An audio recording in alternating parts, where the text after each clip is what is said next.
In the afternoon, Eric and I headed down Strandgata towards the waterfront when I noticed that a man in a brown suit, someone I had never seen before, was following us. Even after we changed directions, he never took his eyes off us and he never stopped following us. I managed to catch a glimpse of him. He was of average height, short brown hair, looked very militaristic with spectacles, something kind of like a toss between a bureaucratic clerk and a steely-eyed mercenary. "Eric," I whispered, "there's somebody behind us." "Follow me," he said.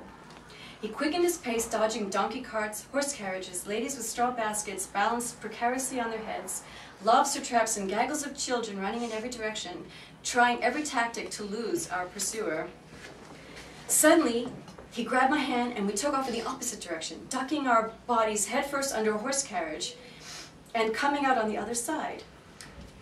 Suddenly, he appeared right in front of us, with a cold sneer plastered on his face, and it was all we needed to know that he was not amused by our efforts to escape.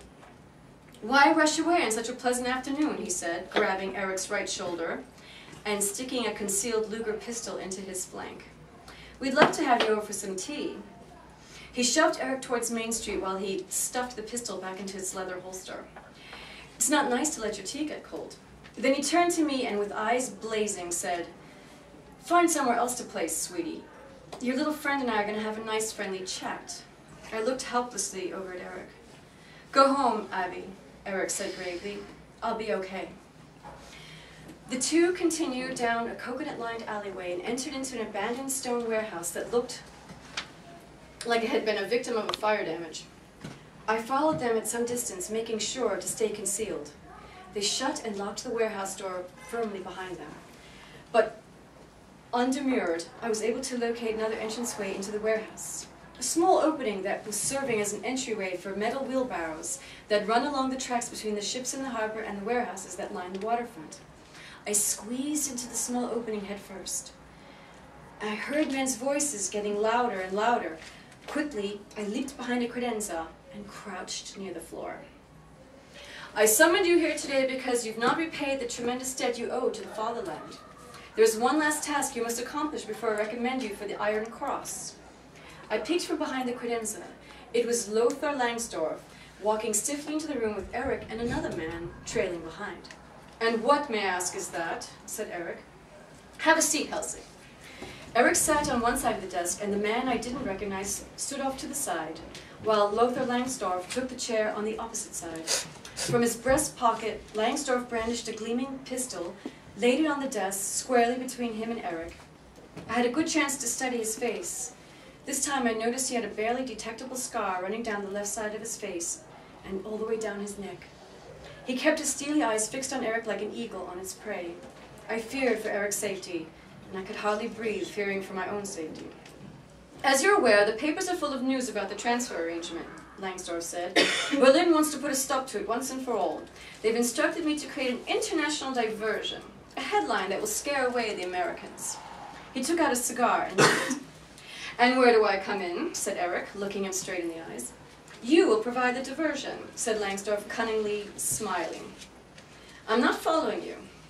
If you do as instructed and prove you're a loyal German subject, then you'll be given the incredible opportunity to wipe the slate clean." "Exactly what diversion did you have in mind?"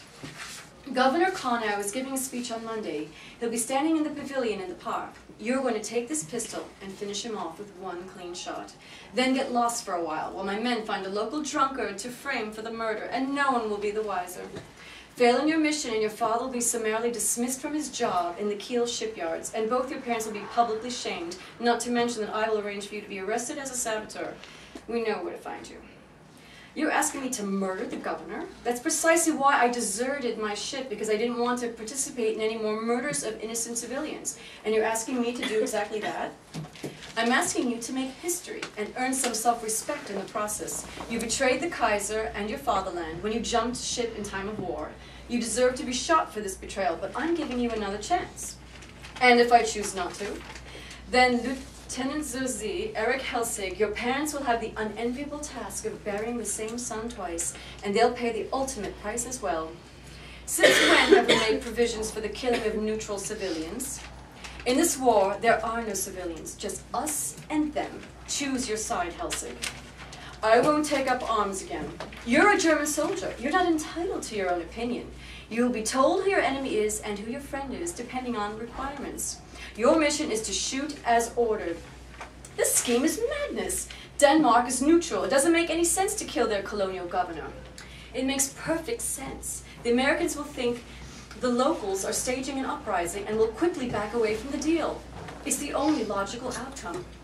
Don't you realize I destroyed my uniform? I tore off my rank insignia? I can never go back to Germany now.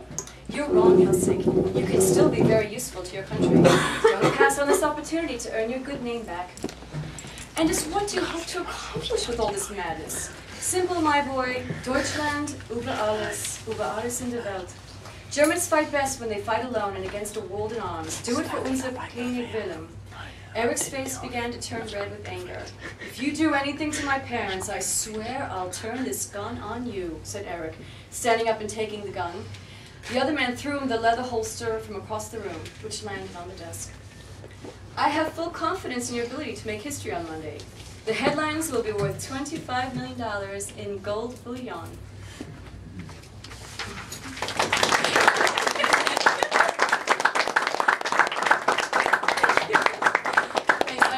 And then I had some people kind of go over it to make sure it was historically accurate.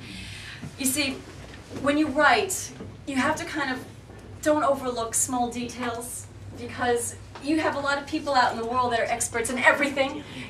You know, what kind of pistol did they use in those days? You have to know all your details. So, because there's always going to be the experts, and they're going to say, aha, you know, you got this wrong, and then they're going to say, you know what? I am an expert in Luger pistols, but I'm not an expert in all these other things. What other things did you get wrong? So you kind of have to do a lot of research. you have to do a lot of research. Every detail. What kind of clothes they wore, what kind of soap they used. It's all out there. It's out there to find, but you can find it. Anybody has any questions? Have any of you read an interesting book called The Cay by Theodore Taylor? It's also a very interesting book about this part of the world, but it takes place during World War II. My book takes place during World War I.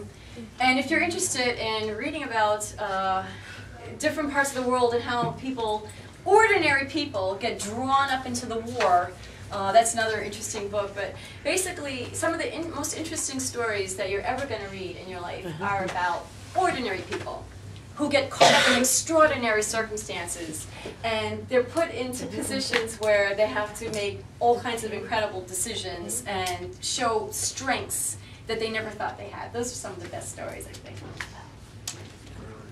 I'm sure that everybody would have a lot of questions. Some of our questions was about like how you, where you got your inspiration from, and why you exactly chose Denmark. Okay, that's a good question. I'll tell you the answer in the best way I can. Inspiration.